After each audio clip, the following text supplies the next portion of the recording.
So I'm a goof and I stopped my recording instead of pausing it. Oh my god. Anyways, well, fuck it. We need to go to the building in the background. I'm sad. Oh, also my fucking minion. Technically, I'm chaperoning 3 people. This is not. Wait, no, this is the location. Yeah, I go up here, and I go straight up, right? Yeah. Now I don't need to go to the right plaza. I can just go. Ooh. Discuss the water features. Ooh, yeah, there's lots of fountains around here. These little decorative features are typical of Charlian architecture. Aside from the research wing, our headquarters on the Isle of Val were rather simple and rustic by comparison. Ooh, okay. Trial? This is the Nymphium, an area dedicated to the blessing of water. For Charlians, water represents more than a life-sustaining liquid. It is a reminder of the great flood which precipitated the birth of our nation, as well as a symbol of the knowledge which flows from Thaliak's divine ewer. This is the reason you see an abundance of fountains throughout the city, and a propensity for utilizing water as a decorative feature in our architecture. Ooh, I see. Oh. This is really pretty. Oh my god. It reminds me of Greece. That's what it reminds me of. Hey, we are here.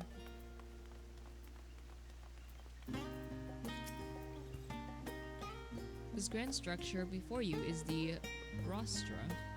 The name refers to the original public platform erected here, upon which a forum of elected representatives would deliver orations and debate policy. Although the stage has since evolved into council chambers, the nature of the forum and the duties of its members remain largely unchanged. Am I boring you? Raha, you seem awfully distracted. My apologies. From here one can see the entire city spread out below. The vista puts me in mind of my arrival in the first. Those who had gathered at the Crystal Tower asked me how they might go about building a new home. Naturally, my answers were all inspired by my knowledge of the finest settlement I could think of, the great city of Charlian. And bit by bit, those few buildings grew into a town, a community, the Crystarium. I can almost see its echo. I see. Feel free to come up here whenever you wish. I don't think the counselors would object to you simply enjoying the view. Such memories should be treasured. Aww. For now, however, the tour must go on. Our spectacle of sightseeing concludes with the fittingly named Journey's End. Walk down the stairs to the east and continue straight ahead. Okay.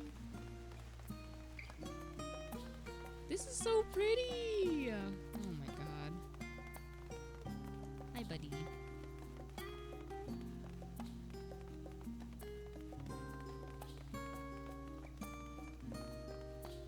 Oh, that person was... You are fishing. Oh, okay.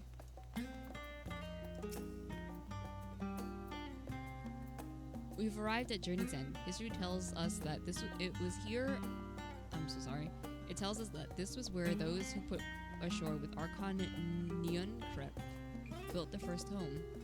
In the present day, it serves as the residential district for the most important officials and the oldest Charlian families. You'll see that one mansion is clearly larger than its neighbors. That estate belongs to our friends from House Levier. All things considered, we should probably keep our distance for the time being. No, I'm gonna run up there. And with that, we bring our little Charlian tour to a close. I hope it has proven to be an entertaining and enlightening experience. Now, shall we head directly to the Baldacian Annex? You remember the way, don't you, Raha? Let me think. We head down towards the harbor, cross the bridge to our right, then follow the path below the Aetherite Plaza? Correct. After you, Avery. What the... I see. Hold on, is there water down there? Is that water? Or is that rock? I don't know.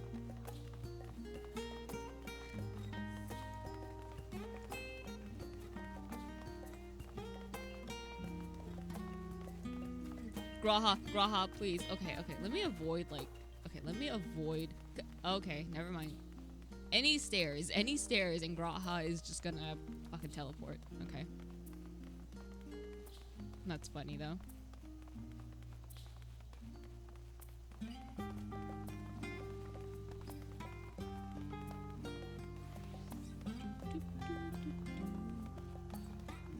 God, I love this music. Okay, yeah, there's no other places for me to visit over there. So let's go here. Alright. As the joyous look on Raha's face has undoubtedly... I can't fucking pronounce that word! Informed you, this is the Baldessian Annex. If you continue up the hill, you'll arrive at the doorstep of a phenomenon. But I think we've explored enough for one day. We can take you there another time. Inside with you, then.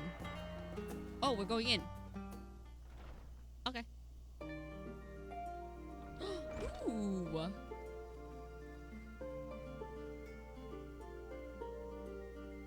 I'm back, and I've brought Avery and Raha with me. Ah, you were right about the ship, then. Hello, Graha. It's nice to see you again. And it's a pleasure to finally meet you, Avery. I've heard many a tale of your exploits. Wait a second. Ojika? Oh my god, Sunjika? It's been an age. Isn't he? Wait, hold on. Oh! Allow me to introduce Ojika Sunjika, Administration Officer for the students of Baldessian. He oversees the day-to-day businesses of the Annex. You may recall meeting his cousin, Ejika. Yeah! I remember Ejika! Oh yes, Eureka. I read the initial reports. Quite a shock to hear what's become of the Isle. Do take care if you have the opportunity to rejoin the expedition. Ah, that's so cool! This place is like a second home for students. The Isle of Val served as our main headquarters, of course, but we often had occasion to visit Charlian. Whether to make use of the city's research facilities, attend conferences, or procure supplies from distant shores. And the annex here was built to provide lodgings for our members, while we engaged in such activities. Oh, is this the inn room? Ever since our former headquarters, along with the Isle itself, vanished, the annex has served as our base of operations. And yet it feels so empty. With so many lost to us, our organization is a shell of its former self. Oh. The day will come when we will see the students rise again.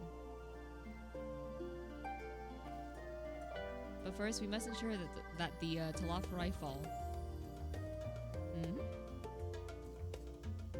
Though that through that door on the left, there is the main hall, where we can discuss our options moving forward. Once everyone arrives, that is, we probably have some time to rest before our discussions begin in earnest. I love this music! I've had private quarters prepared for you in the Andron, so please, feel free to make yourself at home. Ah, the nap rooms, perfect for an afternoon doze. Yeah, Graha? Oh, I didn't mean to give you the wrong impression. The chambers are quite well appointed. Far more than some cheap roadside inn, you may be assured. It was simply that we were often so busy with research or exhausted from journeys abroad that we would slip into the engine just to steal a few winks, and thus they became known to the students as nap rooms, even if such many naps might last well into the following morning. Say the word and I'll be happy to show you to your chamber. Hopefully the others won't be too long coming. I'll wait for you all in the main hall. Okay. Oh, I want to check out the inn room so bad. Is that a market board over there? Hold on.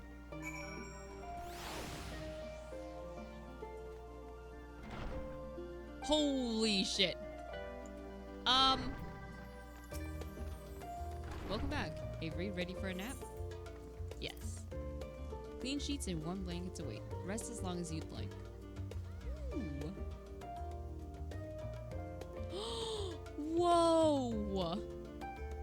Oh my god! Oh, okay. Is that a window? Or just... Oh no, that's... Yeah, that's a window. Oh my god! Oh, look at all of this! Oh, there's the crystal bell! Yes. Oh wait, no! No, no, no, no. No, no, no, no. No, no, no, no, no, no, no. Damn it. I thought this was the summoning bell. Well, this is a blooper. Anyways, yeah, no. That's saying in the video. Because I'm stupid. Go away, Jandalin. How are you even here? Go away. I thought that was the summoning bell. I hate that. Yay! Ah, yeah. Let me just do that. Oh wait, you know what? Hold on. Yeah, let's. I need to use this. That's why. Use that. Ooh, Hydurium. Wait a second.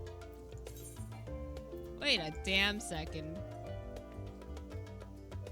Motherfucker, I already had it. Damn. I'm sad. Oh well. Oh. This is cool. Like, this is like a little kitchen area too. Whoa. Whoa. Wait. Oh, orchestration. This is so cool. Okay.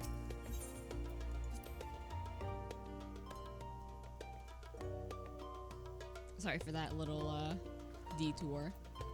Okay, so we need to speak with Graal. Hi, Graha.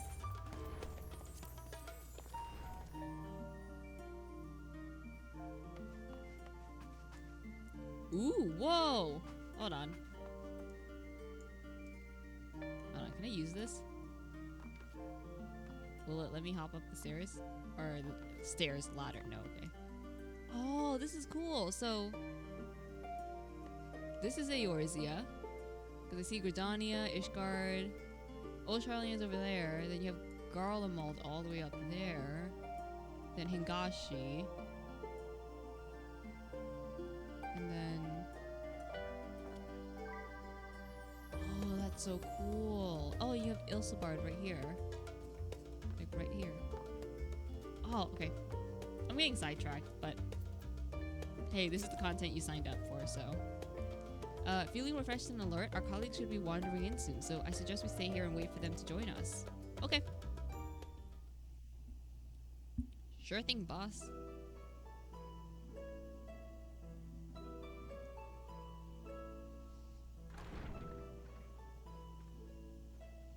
Pray forgive me. I was delayed. It's fine, Oriange. We're all here now. Let's get down to business then, shall we?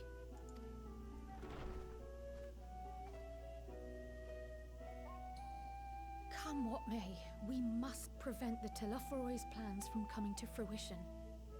At present, I see two paths for gathering the information which may aid us in achieving that goal. The first involves an investigation into the change which has come over Sharlayan, not to mention the recent inscrutable behavior of the Forum. As most of you know, the 99 members of the Forum are elected from the general populace. This alone guarantees a plethora of opinion with regards to foreign policy.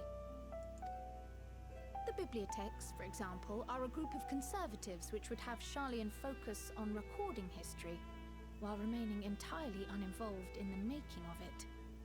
And at the other extreme, we have advocates for proactive diplomacy and direct intervention. My grandfather Galef was one such member, as was Archon Louisois. Yet despite our diverse factions and philosophies, the recent vote to deny Eorzea's request for assistance was unanimous. Yeah, that throws me off as well, because, yeah, like you said, there's like 99 members, so the fact that it's unanimous, which means every single one of those 99 members agreed to not help Eorzea, is kind of like, I don't believe it. Even more concerning was the fact that many cited other, more pressing duties as justification for their recalcitrance. Fortuno's refusal in Gridania had those same undertones. 'Twas as if, having stared unblinking into the face of impending doom, it simply turned away to pursue something more important. But what could that possibly be? A mystery indeed, and one which I ask for your help to solve. Our future may depend on it. As for our second potential path, it concerns a request made directly to the students of Baldessian.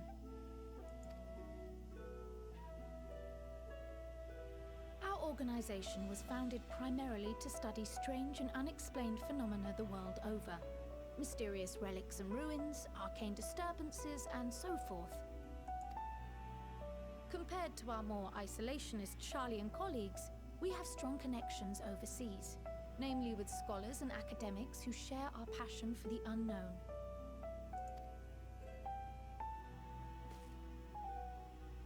The request in question comes from one such acquaintance, Nidana, an alchemist residing in distant Thavnair. Her missive describes the sudden appearance of a tower, and the subsequent summoning of what I can only assume is a lunar primal.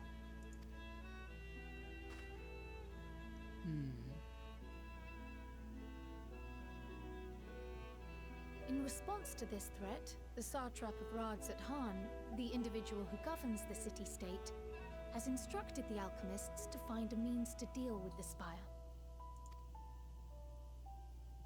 The artisans of that land are heirs to an ancient tradition, one rather unlike that of their Uldan counterparts.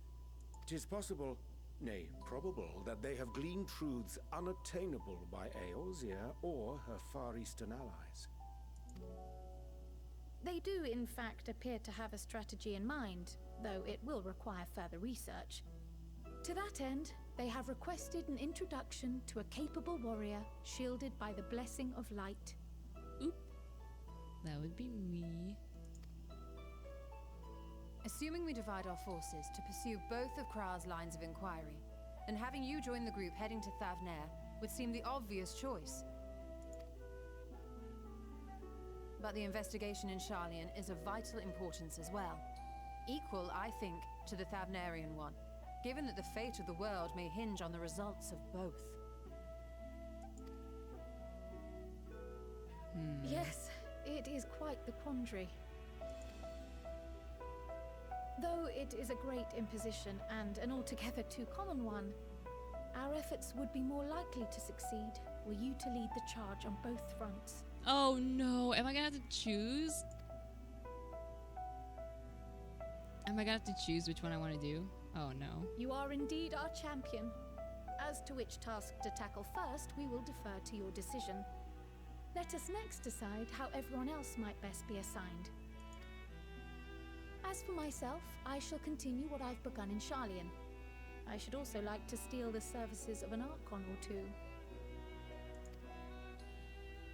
And thereby gain access to a greater range of reading material. I will help with that. Allow me to offer my assistance. I have some small amount of experience in the field of research.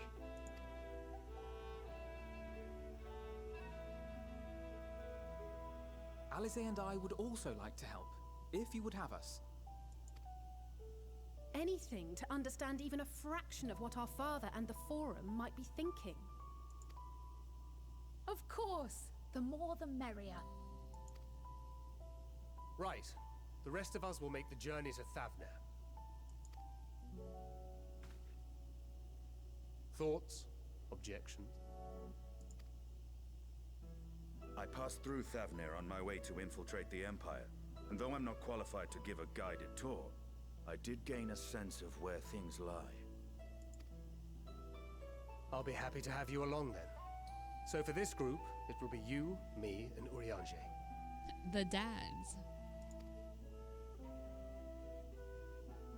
Give me a moment afterwards, and I'll supply you with all the details of Nadana's request. Consider this hall our rendezvous point once our respective tasks are complete. May our investigations prove fruitful.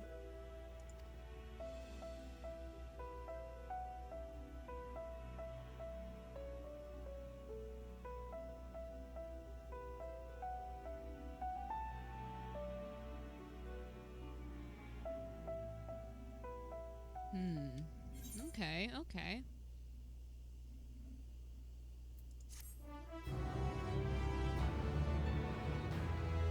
Interesting. Okay.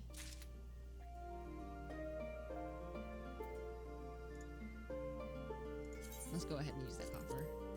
What do we get? Ooh, okay. Is it better than... It is not. Hold on. Oh, yeah. That's definitely not better. Okay. Okay. Hitting the books. Kral is intent on uncovering the reason behind the forum's inexplicable behavior. Oh, wait. Oh!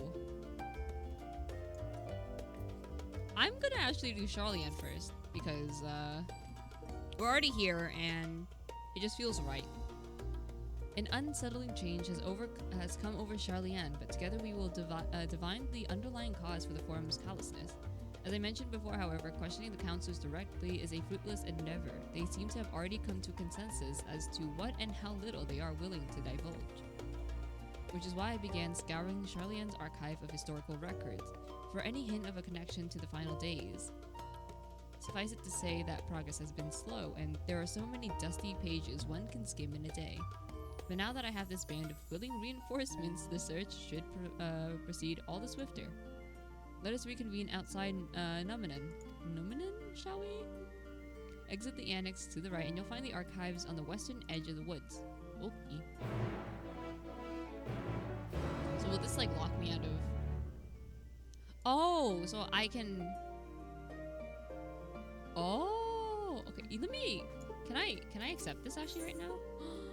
Oh. Yeah, you know what? Let me accept both and then... You know. Wait, no. I have Kral's instructions in hand. If you're ready to set out, then so are we. Or is it gonna like do that like cutscene to the place thing? Because this is gonna be a bad idea. Having been to Thavnair before, I can travel by Aetherite. But what of the rest of you? Another sea voyage would waste time we do not have. Kral was of the same mind and has already secured the aid of the good folk of the Confluence. We'll take ourselves there.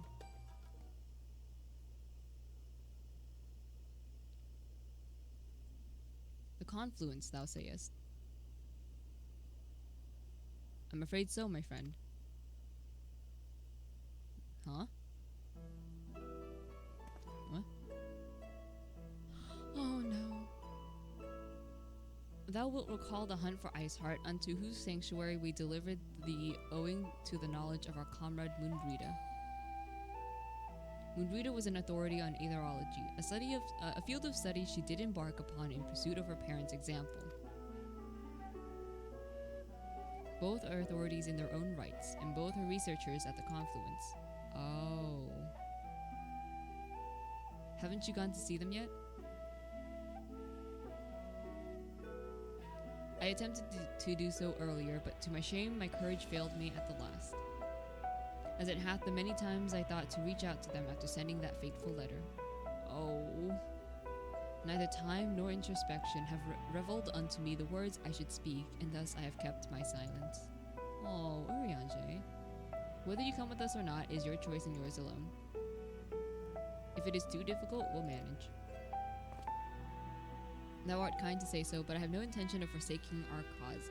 I shall go to the Confluence, and I shall face that which hath been long overdue. If it's settled then, let us be off. When we arrive, we should look for a researcher named Kit?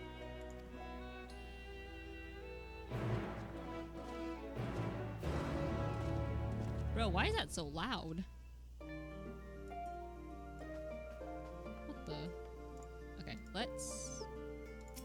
Oops. Okay. Out of the main hall.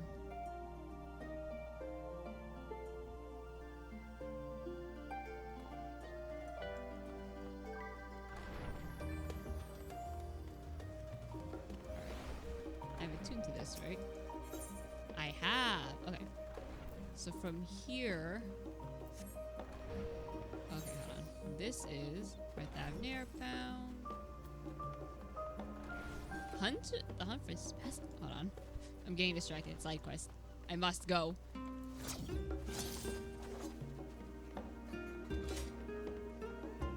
I need to collect all the side quests. You. The hunt for specimens. The diminutive gleaner is on the lookout for an able-bodied adventurer. Do my eyes deceive me, or are you Avery Mockdium? Ye, it me. Well, as I've lived... Well, as I live and breathe, it is you. So, I knew I'd be the first to track you down. Who's the Guildship Stopple Hunter now, huh? Wait, you have heard of Guildship hunts, have you? They're not so different from the hunts you're familiar with in Eorzea, as I understand it. I'd wager they're more challenging, but as an adventurer of your caliber would never turn down a challenge, would you? No, you wouldn't. Pray speak with Nothra at the Peristyle to register your interest at your earliest convenience. Oh, so this unlocks hunts. Okay. Yeah, let me do that real quick. Can I jump? Oh, I can, but not into the water. Haha. Okay. Let me really quickly finish this because it's a finished quest, so it's just... I am Nothra. Have you come to place a bounty on an unruly beast? Ooh, this is pretty. By the scholar, you're Avery? I was half convinced I'd set the others on an impossible task, asking them to find you. That Gleader's Guildship has been posting hunt bills, you see, in the hopes that capable individuals will take up arms to lighten our ever-increasing load. Unfortunately, capable individuals remain the sticking point. Few hailing from our fair polis are willing to take up arms, let alone stand against the more fearsome specimens. You, however, have the experience and the grit that we need. When I heard that you had arrived on our shores, it was music to my ears.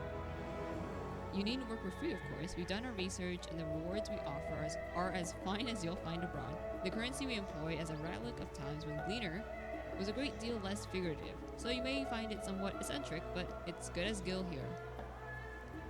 Speaking of eccentric, it should be noted that the majority of our clients are scholars. You probably won't have heard of half the creatures they send you after, but it's best not to worry about that. Okay.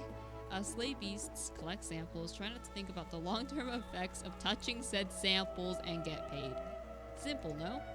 That being said, I wouldn't dream of throwing you into the deep end just yet. Let's have you start off with some junior marks so that you can get your feet wet. Okay.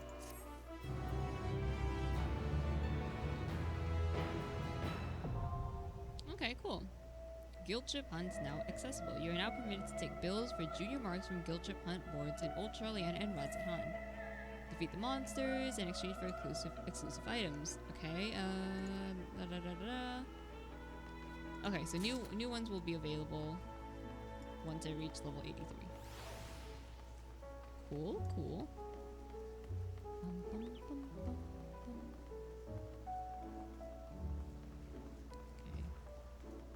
We go this way. I don't think I have...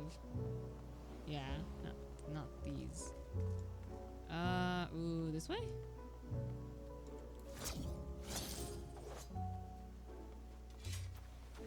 I think this is, yeah. This is so pretty.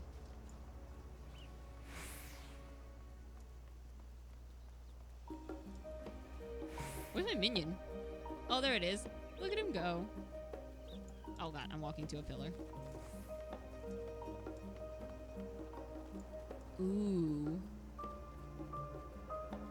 This is nice. This is very nice.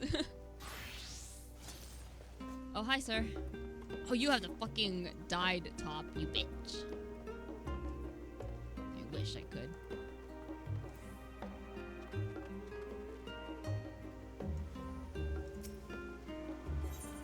Oh, I went way past the location. Oh well. I needed to get here anyways. Right here.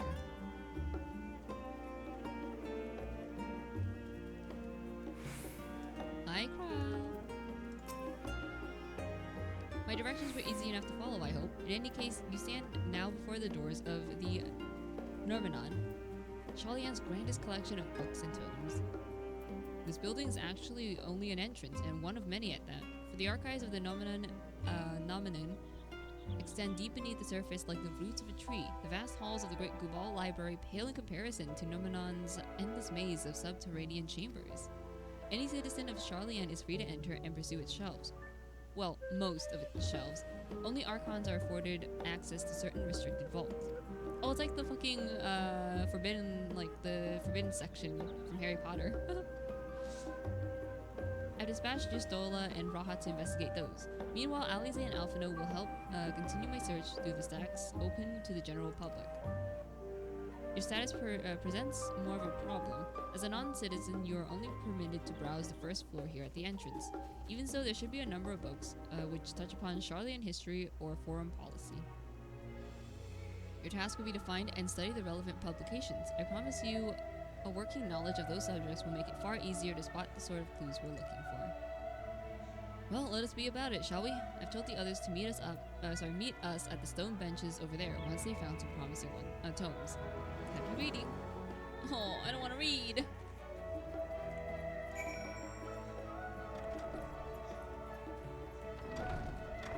Whoa! Oh my god. Whoa! The story of Sharlayan. Okay. Oh, will it actually give me like... Oh, it will, okay.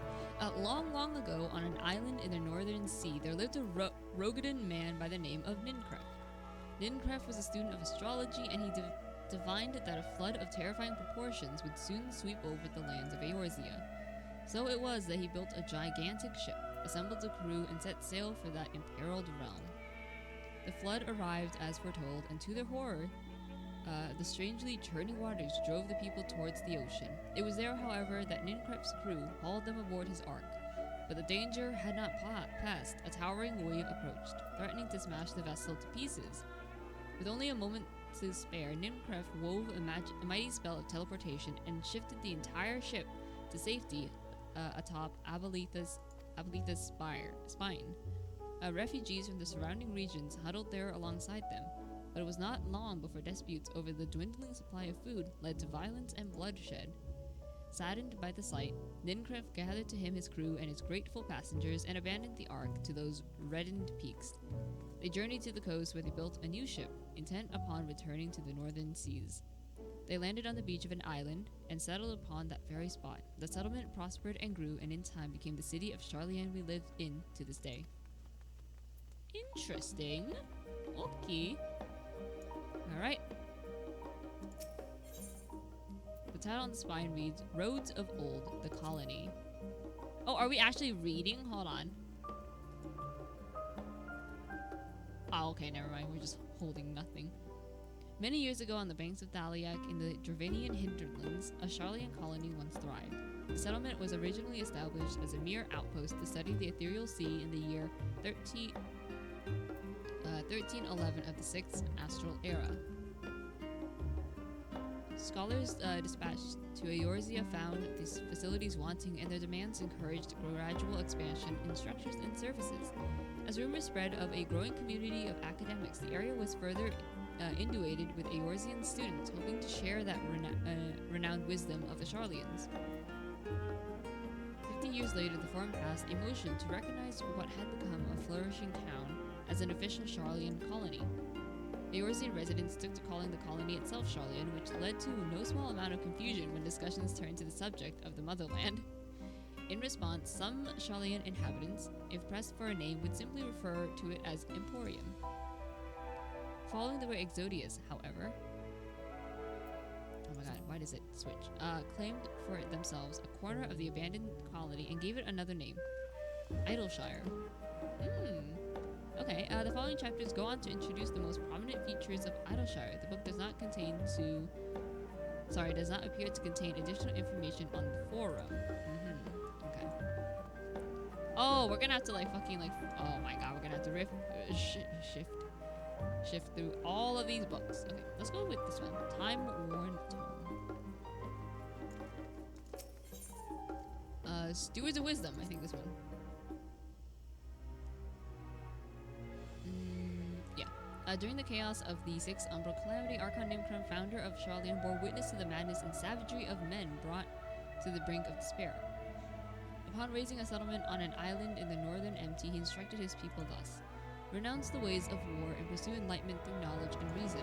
The Sharlayans took to heart the words of their savior and henceforth served as stewards of wisdom. Upon a foundation of accumulated learning, they built a homeland unlike any other, a nation born from strength of mind rather than strength of arms. With knowledge of economics came shrewd trading. With knowledge of agriculture came bountiful crops. Engineering brought wells and sewers, ending squabbles over water. Wealth of expertise could be bettered for the wealth queen. And the more their wisdom spread throughout the world, the more mankind as a whole would thrive. And so it was no matter the trials and tribulations of the age, the citizens of Sharlayan would live by their founders' teachings. For the sake of a better tomorrow, for the sake of a brighter star, they would eschew the tools of war, and with knowledge deliver the world. Okay. Alright. Blue covered book. Here, a well-worn manual. I'm guessing the ones that are like, oh, red covered or blue covered aren't the ones we're looking for. Forever 20 Summers. What?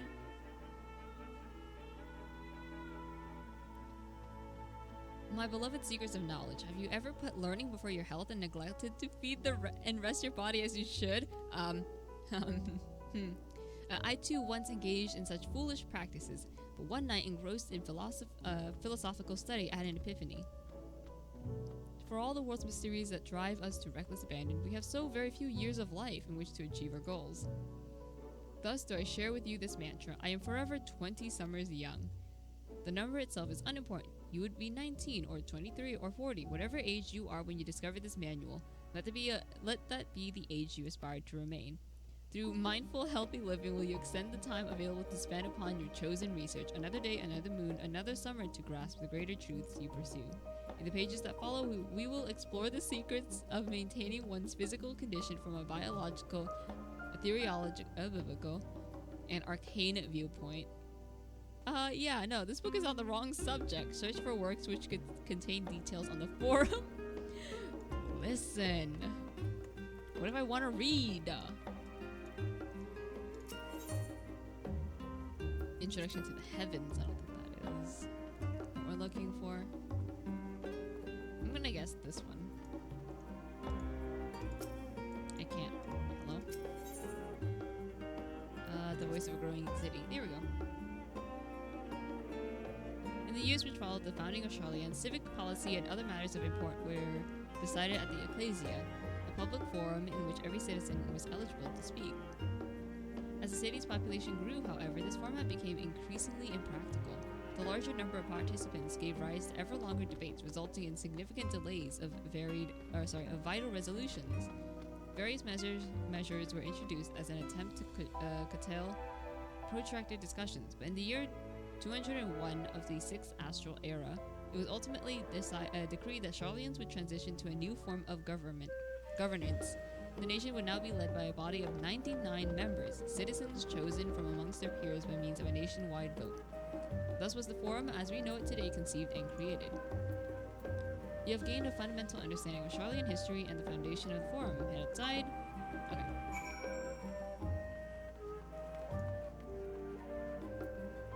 Oh my god, you can see like below.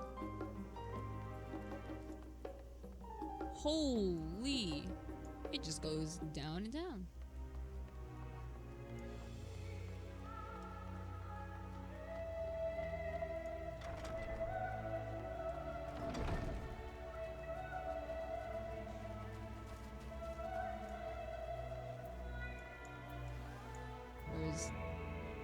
Where?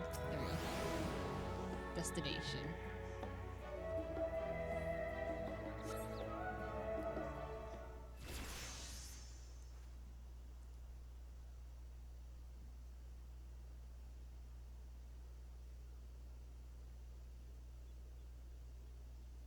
Sorry, were you waiting long? Nope. I got sidetracked. I wanted to make sure I'd borrow at least a few promising volumes. Alphino and Kral should be here along shortly. I was delayed in similar fashion. As far as I could see, no titles in the Archon stacks mentioned the final day specifically, so we have no choice but to start with the tangentially relevant tomes, if they even are that. At present, the plan is to skim through as quickly as we dare and share our discoveries as we make them. It would have been nice to invite everyone into the estate, plenty of comfortable places to read, and a ready supply of hot tea. Oh, I was always quite fond of reading outside. But it's not about the little pleasures, is it? You missed your home. It's been difficult. After our arrival, we managed to speak with one of the family servants and ask how things were.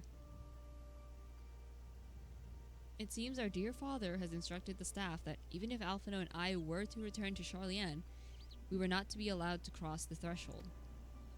Oh shit, dude. A harsh measure indeed. I hope that our efforts to understand his position and that of the Forum will perhaps lead to reconciliation. We'll mend this rift one day. I'm certain of it. And what of you, Graha? Have you been able to visit your family, or do they not live here in the city? Ah, well, my situation is also somewhat complicated. I was raised in Charlian, yes, but I was born rather further away. In the southern reaches of Ilsabard, in fact. For generations my people have dwelt in Corvus, the coastal region opposite the island of Thavnair. The Alligans founded a city in that fertile land, and by ship brought in subjugated tribes of the Makote to serve as laborers. Of course, the massive earthquakes of the Fourth Umbral Calamity brought an end to the Empire's reign, and when the Fifth Calamity froze the seas solid, many of the tribes still living in Corvus braved the journey back to Eorzea. My ancestors, however, chose to remain, that they might prevent remnants of Allagan technology from being misused. Isn't Corvus under Garlean rule?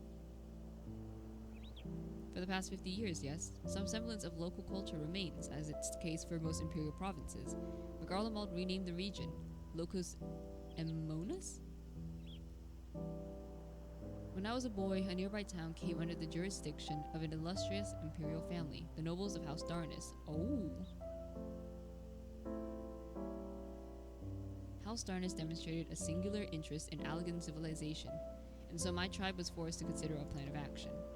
For some time already, voices had been raised in favor of abandoning our ancient customs. After all, the Allagan eye no longer passed to our eldest children as reliably as it once had. Fear of discovery eventually tipped the scales, and the decision was made to bury our ties to the knowledge and traditions of Allag. As the last child born with an Allagan eye, I was given over to the custody of friends in the students of Baldessian, who had me registered as a Charlian citizen. I never even considered. Forgive me, it was an unkind question. Even Thancred was taken in by Archon Louis Sois, was he not? Stories of adopted waifs and rescued orphans are more common among Charlians than you might think. Yet regardless of our origins, we are all provided with an equal opportunity to learn, and with sufficient perspicacity,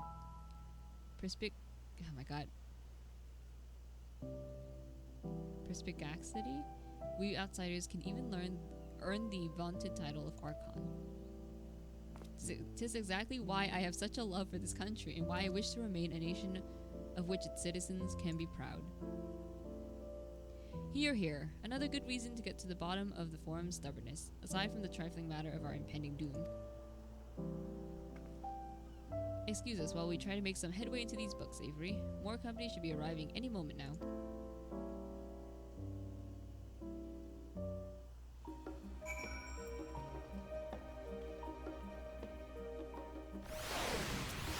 Oh my god, the minions.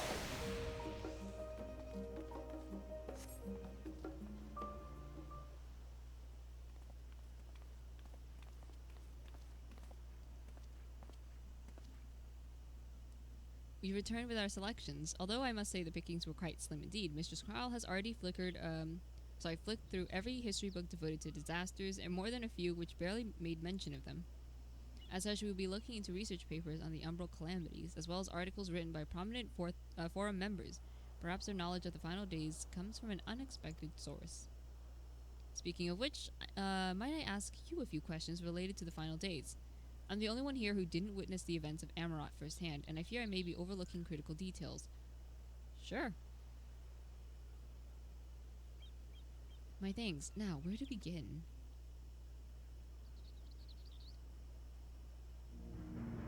First things first, what kind of phenomenon did the ancients encounter as the final days drew nigh?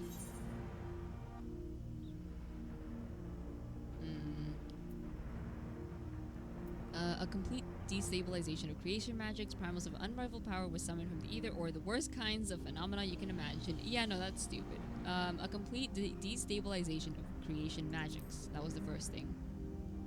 Their worst fears basically, like, became real. Yes, the unfolding catastrophe wrought havoc on all manner of life. The chaos extended to the ancients themselves, causing their powers of creation to spiral out of control. Fear and despair manifested in terrible, tangible fashion. Meteors raining from the sky, fire erupting from the ground, indescribable abominations prowling the streets. That more or less aligns with my understanding. If only the arts of creation had survived until the present day, we might have had something substantial to analyze. To the best of our knowledge, however, those techniques were not preserved or passed on. Y'shtola surmises that the closest known magic is that of the summoning rituals promulgated by the Scions. Was there aught else to note which heralded the approach of the final days?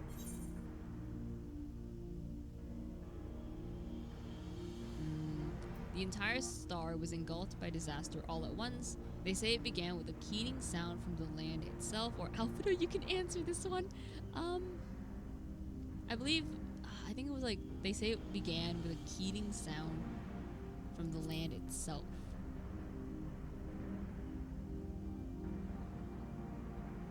Ah, yes, the Emertarine spoke of it, didn't they? We never did hear the sound ourselves, of course. Thrusts as we were into the midst of the madness. But it seems that each and every one of these catastrophes was preceded by an ominous noise. Eventually it resounded all across the star, and not even Amarat was spared.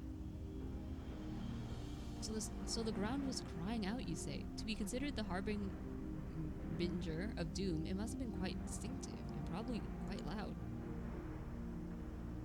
I have to speak with one of Numenon's mammoths and ask after any books which mention of such sound. Last but not least, would you describe how the ancients sought to quell this unprecedented calamity? What definitive action did they take? So they summoned Zodiark, they summoned Hydaelyn, or they kicked Dalamud from the sky. They summoned Zodiark.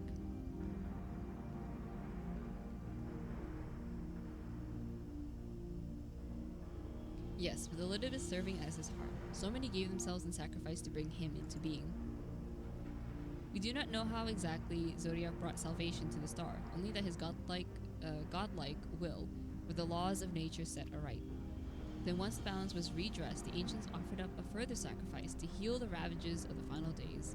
Lives sprouted anew, and it was these fledgling souls that intended to render unto Zodiark a trade that would have allowed them to resurrect the shades of loved ones absorbed by the primal. Or might have, had Venat and her fellows not manifested their opposition in the form of Hydaelyn.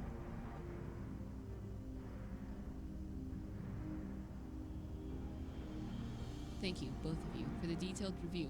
I feel much more confident now that in my understanding of events. With all that freshly in mind, it does make me wonder what the Telophori truly mean when they speak of bringing back the final days. We've seen what they're doing with those towers of theirs. It's forcing people to summon primals, a kind of catalyst? Are they attempting to mirror the conditions caused by unstable creation magics? Or are they simply trying to use the final days as a figure of speech, a convenient metaphor for the scale of destruction they plan to unleash? But this is all just pointless conjecture at this stage. Let us return to our attention to the forum, shall we? We should keep an eye out for Y'shtola, but 'tis time we began studying these research papers. Hello, where? Hello?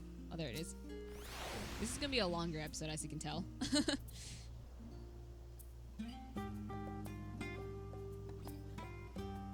Oh, they're all just sitting around. Is Alize? Okay, Alize is reading. I thought she was falling asleep and I was gonna laugh. There she is.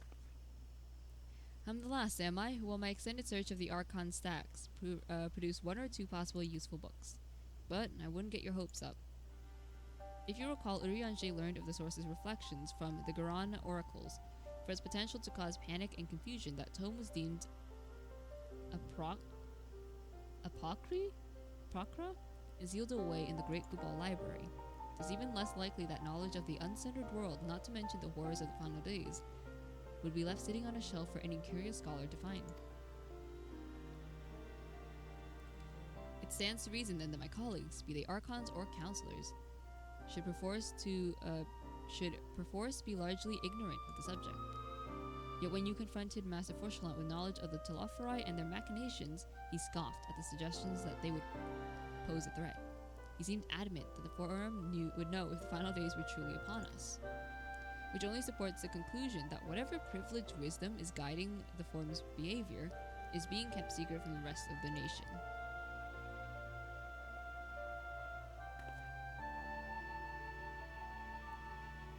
Not that I mean to excuse myself from reading duty. Whether they contain mentions of the final days or no, these books could hold something of value. You weren't thinking of leaving, were you? There's plenty of work for everyone. Pistola, please.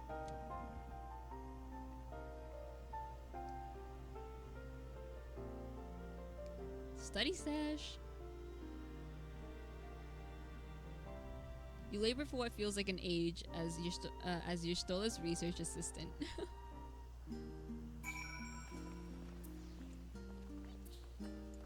Where? Oh. Alright. Oh dear, you look exhausted. But what about your studies? Were you able to find any books on the subjects I mentioned? Then the day was well spent. Should you wish to read them again, a mammoth at the reference desk will point you in the right direction. For the moment, though, I suggest you take a well-deserved rest. We might be occupied with our research for quite some time. Okay.